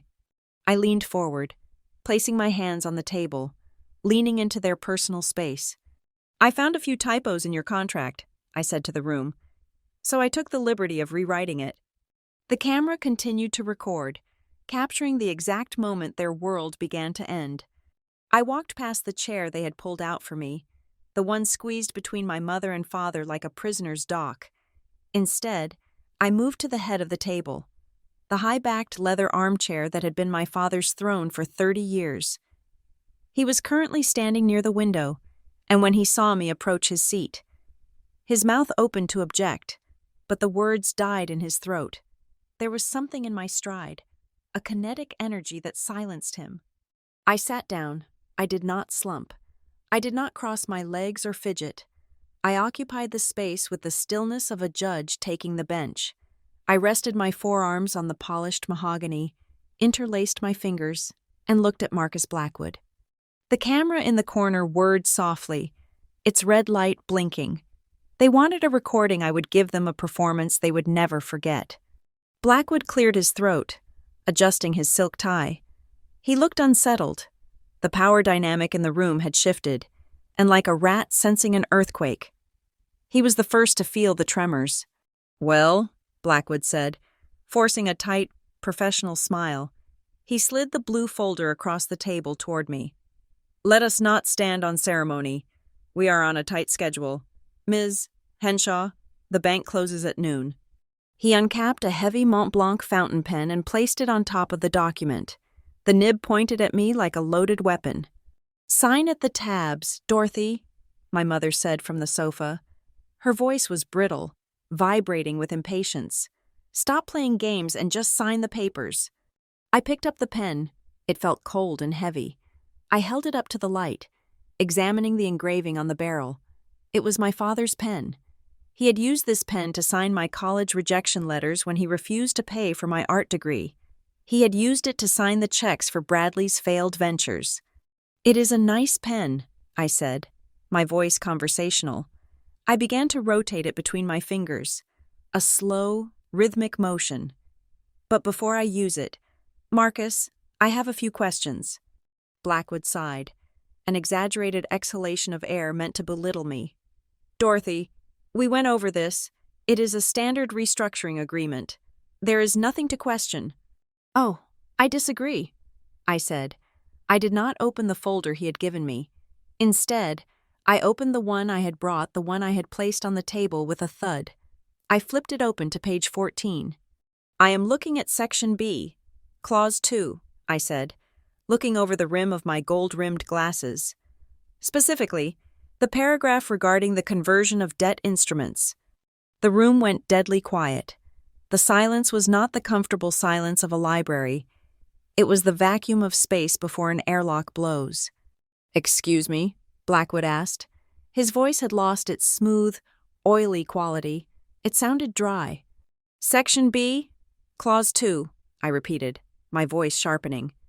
It states that the Lillian Trust will be used to purchase distressed assets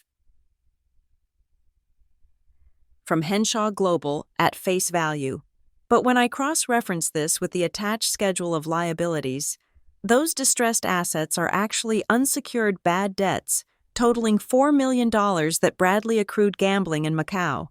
I looked up at Bradley. His jaw had literally dropped.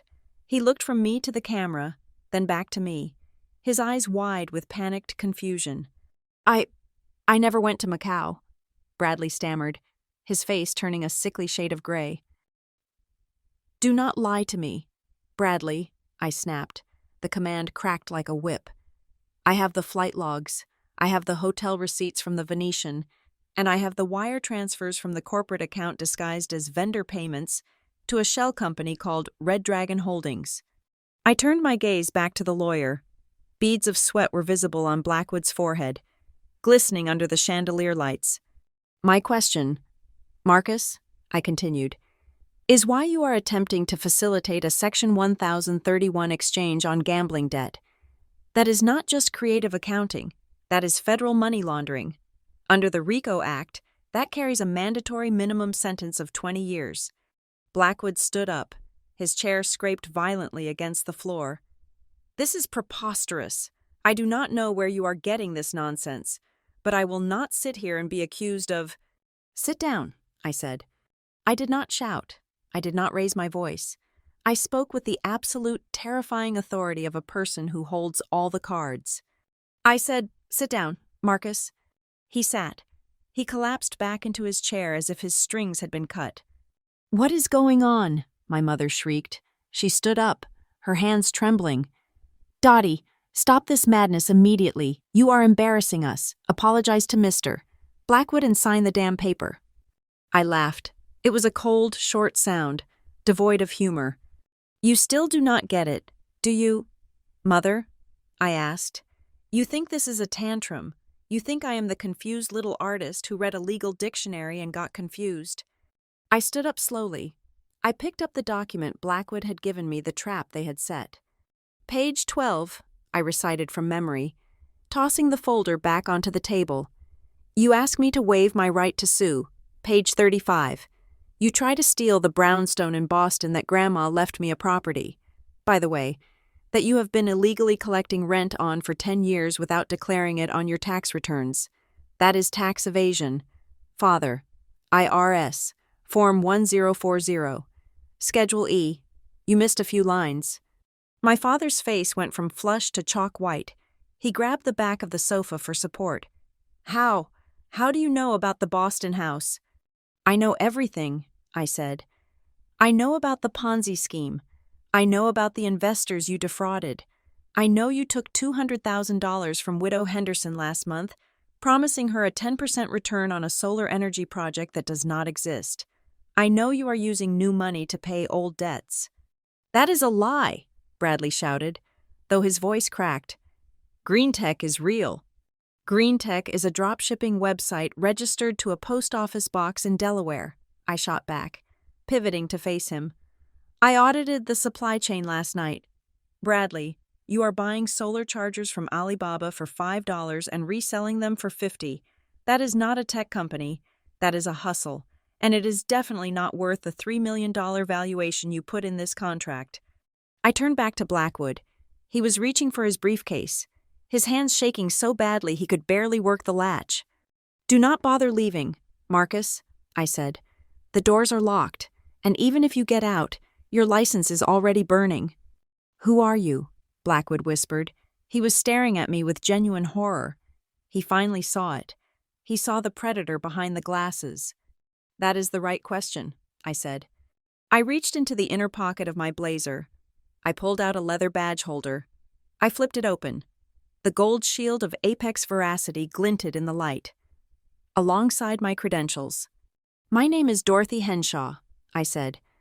But in the industry, they call me the Ghost. I tossed the badge onto the table next to the pen. It landed with a heavy, authoritative slap. I am a senior forensic auditor for Apex Veracity, I declared, my voice ringing off the walls. I specialize in high-level corporate fraud, asset recovery, and dismantling executive corruption. I have taken down CEOs who make you people look like shoplifters. My mother collapsed onto the sofa. She looked like she had been shot. No, she whispered. No, you make pots. You are poor. I make 6 figures a month, I corrected her. I live in a dump because I hate attention, not because I am broke, and I make pottery because it is the only time I get to create something instead of destroying people like you. I picked up the thick file I had compiled the autopsy of their crimes and held it up. This, I said, is a 300-page independent audit report. It details every wire transfer, every forged signature, every faked ledger entry Henshaw Global has made in the last 5 years. I have mapped the flow of dirty money from your investors, through your shell companies, right into your personal pockets. I slammed the file down on the table. The sound was like a gunshot in the silent room. It is over, I said. The charade is over. The facade is gone. You ungrateful little witch, my father snarled. Lunging forward, his desperation had turned to aggression. After everything we did for you, we fed you, we clothed you. You stole from me, I shouted back, my composure cracking just enough to let the fire through. You stole my identity. You forged my signature to open shell companies so that when this house of cards collapsed, I would be the one buried under the rubble. You were going to frame me. Dad, your own daughter. He froze, stunned that I knew the depth of the betrayal. I saw the registration documents for Obsidian Capital, I said, my voice dropping to a dangerous whisper. I saw my name listed as treasurer. I saw the dates. You set me up. You were never trying to protect my trust. You were trying to secure a scapegoat. I looked at the camera, which was still recording. Are you getting all this? I asked the terrified assistant in the corner. Make sure the audio is clear. This is Exhibit A. Turn it off, my mother screamed at the cameraman. Turn it off right now. Leave it on, I commanded. The cameraman looked between us, panicked, but he did not touch the off switch. He was more afraid of me than he was of her. I turned back to the table. Blackwood was wiping his face with a handkerchief. He looked like a man who was calculating his prison sentence in his head. Here is the situation, I said, pacing slowly in front of them. At 9 o'clock this morning, exactly 5 minutes ago, I triggered a digital packet release. That audit report has been sent to the IRS Criminal Investigation Division, the Securities and Exchange Commission, and the FBI White-Collar Crimes Task Force. You called the feds, Bradley squeaked. On us. I did not just call them, I said. I invited them. I checked my watch. They are currently 4 minutes away. Agent Miller is leading the team. He is very thorough. He does not like Ponzi schemes, and he really hates lawyers who facilitate them. Blackwood groaned and put his head in his hands. However, I said, pausing for effect, I am a reasonable woman. I am willing to offer a deal, a plea bargain, if you will. I reached into my folder and pulled out a single sheet of paper. It was the only document I needed them to sign. This, I said, sliding it toward my father, is a formal declaration that I, Dorothy Henshaw, had no knowledge of, participation in, or benefit from the illegal activities of Henshaw Global. It states that my signatures on the shell company documents were forgeries created by you. It fully exonerates me from your mess. My father looked at the paper. And if I sign it? If you sign it, I said, I will hand over the encryption keys to the server where the rest of the evidence is stored. It will not stop the arrest. but it will give you something to trade. You can cooperate. You can claim you were trying to fix it. You might get 5 years instead of 20. And if we do not sign, my mother asked, her eyes venomous. Then I testify, I said simply. I take the stand as an expert witness. I walk the jury through every dollar you stole. I played the recording of you last night calling me dumb and clueless while plotting to have me committed, and I will make sure you die in a federal penitentiary. I leaned over the table, placing my hands flat on the wood. So, Dad, I said, my voice soft and cold, do you think I am still dumb? Do you think I'm still clueless? Or do you want to pick up that pen and do the first smart thing you have done in a decade? My father looked at the pen. He looked at me. He looked at the window, where the faint sound of sirens was beginning to drift through the morning air. He picked up the pen. His hand was shaking so hard the nib chattered against the paper. Sign it, I ordered. He signed. It was a messy, jagged scrawl. Nothing like the arrogant signature he used to put on his checks. Bradley, I said, witness it. Bradley scrambled to the table, practically tripping over himself to obey. He signed under my father's name, terrified that I would turn my gaze on him again. Mother, I said, you too. She walked to the table. She did not look at me. She looked at the paper as if it were a death warrant. In a way, it was the death of her social standing, her wealth, her lies. She signed. I took the paper. I checked the signatures. They were valid. I folded the paper and placed it securely in my blazer pocket.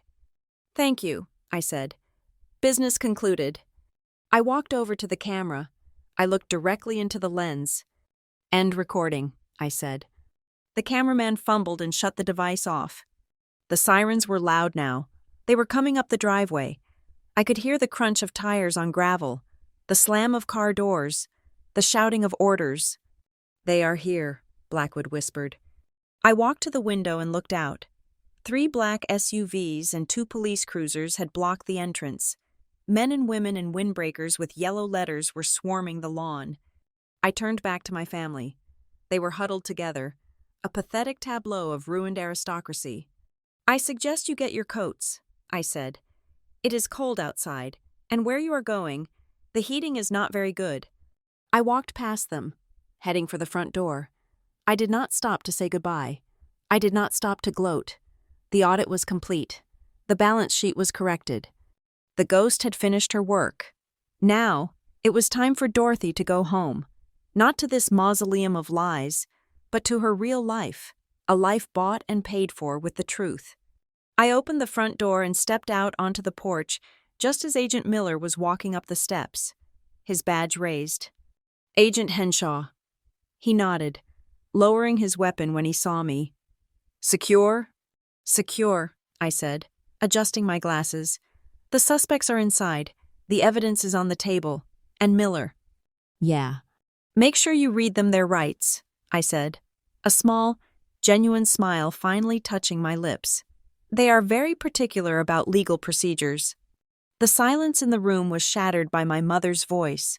It was thin and trembling, sounding less like the matriarch of high society and more like a confused child waking up from a nightmare. You make pottery, she stammered, pointing a shaking finger at me as if the accusation alone could strip away my suit and put me back in my paint-stained overalls. We visited your studio. We saw the kiln.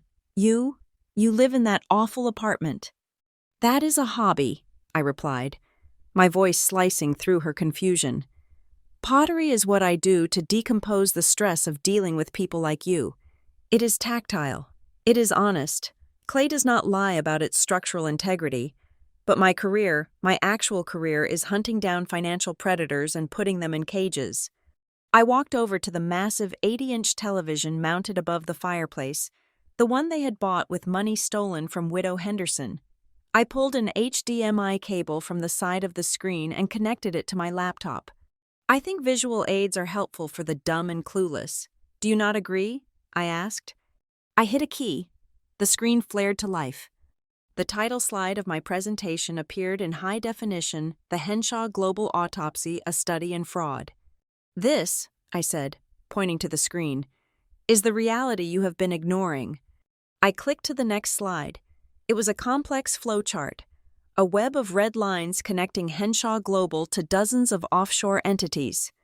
You told your investors that their money was going into sustainable energy projects and commercial real estate, I narrated, stepping into the role of the auditor. But as you can see here, 90% of the capital inflow was immediately diverted. I traced a line with my finger. Here is the money from the Vanderbilts. $1 million. It did not go to the solar plant in Nevada. It went to the Cayman Islands, to a shell company called Blue Harbor. From there, it was transferred to American Express to pay off Mom's credit card bill for the gala last year. My mother let out a strangled sob. She looked at the floor, unable to meet my eyes. And here, I clicked again, is the money from the bank loan you took out last month? $500,000. It went directly to the lease on the Ferrari that Dad is currently driving. My father was gripping the edge of the table, his face a mask of ash. Dorothy, please. The police are outside. We get it. Stop. I am not done, I said coldly. Because while you two were busy stealing from your friends to maintain your lifestyle, you were too arrogant to notice that someone else was stealing from you. I looked at Bradley. My brother was shrinking into his armchair, looking like he wanted to dissolve into the upholstery. What are you talking about? My father asked, looking at Bradley. You thought Bradley was just incompetent, I said, clicking to a new slide. You thought he lost money on bad crypto bets, but Bradley is not just a bad businessman. Dad, he is an embezzler, and he has been skimming from the family pot for 3 years. The screen changed. It showed a series of wire transfers totaling $2 million. The recipient was an entity called Azure Sky Consulting. $2 million, I announced, transferred from the company operating account to Azure Sky Consulting in Miami. Who is Azure Sky? My mother whispered. It is not who, I said. It is a condominium complex in South Beach, and the occupant of the penthouse is not a renewable energy expert. Her name is Crystal. She is 22 years old, an aspiring Instagram model, and according to these credit card statements, she really enjoys Cartier jewelry. I projected a photo of a receipt from Cartier, dated 3 months ago, a $40,000 diamond bracelet. You stole from us, my father roared, turning on Bradley. The vein in his forehead looked ready to burst. We are drowning in debt. We are about to lose the house, and you are buying diamonds for a... She loves me, Bradley shouted, standing up, his face red and blotchy. And I did not steal it. I was going to pay it back once Green Tech took off. You guys spend money on stupid stuff all the time. Why can't I have a life? You parasite, my mother screamed, launching herself off the sofa. She flew at Bradley, slapping him across the face. The sound was sharp and shocking. We risked everything. We forged signatures for you. We were going to frame your sister to save you, and you were stealing from the pile. Get off me. Bradley shoved her back. She stumbled, falling onto the couch. It was grotesque. The facade of the loving, united family had completely dissolved. They were cannibals, eating each other alive now that the food had run out. I watched them with clinical detachment. This was the inevitable end stage of a pathology built on greed. Out of the corner of my eye, I saw movement. Marcus Blackwood had quietly picked up his briefcase. He was inching toward the French doors that led to the patio, hoping to slip away while the family tore itself apart. Sit down, Marcus, I said. I did not shout, but my voice cut through the screaming match between my brother and parents like a razor. Blackwood froze, his hand on the door handle. I really must be going, he stammered, sweating profusely. This is a family matter. I am just legal counsel. I was not aware of the specific allocation of funds. Do not insult my intelligence, I said, walking toward him. You drafted the shell companies. You structured the laundering layers. You are not a bystander. You are the architect. I held up my phone. If you step 1 foot out that door, Marcus, I will send the unredacted file to the State Bar Association. You will be disbarred by lunch. Your firm will be dissolved, and you will spend the rest of your life defending yourself in civil court against every client you have ever screwed over." He looked at me, his eyes pleading. "Dorothy, Ms. Henshaw, I can help you. I know where the rest of the bodies are buried. I can testify against them." "You snake!" my father yelled, turning his rage from Bradley to the lawyer. "You said this plan was bulletproof. You said she was too stupid to notice." "She tricked us," Blackwood yelled back, his composure gone. "How was I supposed to know your daughter was the ghost? You told me she was a Potter." "Enough," I said. The room fell silent again, save for the heavy breathing of 4 desperate people. "You mentioned my intelligence," I said, looking at my mother. "You called me stupid. You relied on it. In fact, you were banking on it quite literally." I walked back to the laptop. "There is one last thing I want to play for you. A souvenir from last night." I opened the audio file I had recorded from the hallway. I turned the volume up to the maximum. My mother's voice filled the room, amplified and distorted, but unmistakable. "She does not suspect a thing. We told her it was for tax protection. The girl is an artist, Marcus. She thinks liquidity is something to do with watercolor paint. She is dumb, clueless." My mother went pale. She looked at the speaker, then at me. The recording continued. "Once she signs, she is your problem. If she complains later, we will just tell her the market crashed. She will believe it. She believes anything." I stopped the playback. "Dumb," I repeated. "Clueless. Believe in anything." I looked at her. "Is that what you see when you look at me, Mother? Or do you see the woman who just dismantled your entire life in less than 12 hours?" My mother burst into tears, but they were not the pretty, manipulative tears she used to get her way. These were ugly, heaving sobs of total defeat. "I did not mean it," she wailed, reaching out a hand toward me. "Dottie, please, I was drunk. I was stressed. You know I love you. We did it for the family." "You did it for yourself," I said, stepping back out of her reach. "You were willing to have me declared mentally incompetent. You were going to lock me away in an institution just to keep me quiet. That is not love. That is hostage-taking." "Dorothy," my father said. He had dropped to his knees. The proud, arrogant man was gone. In his place was a terrified old man in a suit that no longer seemed to fit him. "Please, look at us. We are ruined. The police are outside. We are going to prison. Isn't that enough? Don't give them the rest of the files. Help us. We can run. We can go to Mexico. We have a little cash left in the safe. Just delete the files. Please, baby. Daddy is begging you." I looked down at him. I tried to find a spark of pity in my heart. I searched for the little girl who used to wait by the window for him to come home. But she was not there. They had killed her. They had killed her slowly. Over 20 years of neglect and insults. And they had finished the job this morning when they handed me that pen. "I am not your baby," I said, my voice void of all emotion. "And I am not your savior. I am the auditor, and the audit is closed." I looked at the reverse contract I had made them sign the confession. I tapped my pocket where it sat securely. "You have a choice," I said. "You can walk out that door with some dignity and surrender to Agent Miller, or you can stay in here screaming at each other until they kick the door down and drag you out in cuffs. Personally, I do not care which one you choose." "You are a monster," Bradley spat at me, wiping tears and snot from his face. "You are cold-blooded." I smiled. It was the only genuine smile I had shown them in years. "No, Bradley," I said. "I am just a professional. And you?" I looked at the 3 of them, the weeping mother, the kneeling father, the trembling brother. "You are just a write-off." I turned my back on them. The sound of their wailing rose behind me, a cacophony of regret and terror. It meant nothing to me. It was just noise, background static. I walked to the front door. I could see the silhouette of Agent Miller through the frosted glass. He was waiting for my signal. I reached for the handle. My hand was steady. My heart was slow.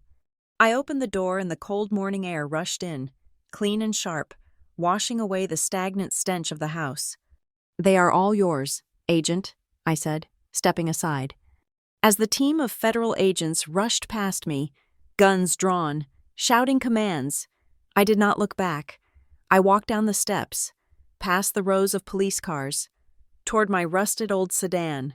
The sun was fully up now, burning off the last of the fog. I took a deep breath. It tasted like freedom. It tasted like justice. I reached into my pocket and pulled out the phone. I dialed my boss. "It is done," I said. "The package is delivered." "Good work, Ghost," Vance said. "Take a week off. You earned it." "No need," I said, opening my car door. "I just bought a new kiln. I have some clay that needs molding." I got into the car, threw my high-heeled shoes into the passenger seat, and started the engine. As I drove away, I saw the flashing blue lights reflected in my rearview mirror. A final, chaotic light show for the Henshaw anniversary party. I did not turn around. I had a new masterpiece to create, and this time, I wasn't going to let anyone tell me it was just a hobby. Thank you so much for listening to this story. I hope you enjoyed the ride as much as I enjoyed writing it. Please leave a comment down below and let me know where you are listening from. I love seeing our community grow across the globe. If you want more stories like this, please make sure to subscribe to the Family Revenge Stories channel. Hit that like button and smash the hype button to help this video get discovered by more people. See you in the next investigation.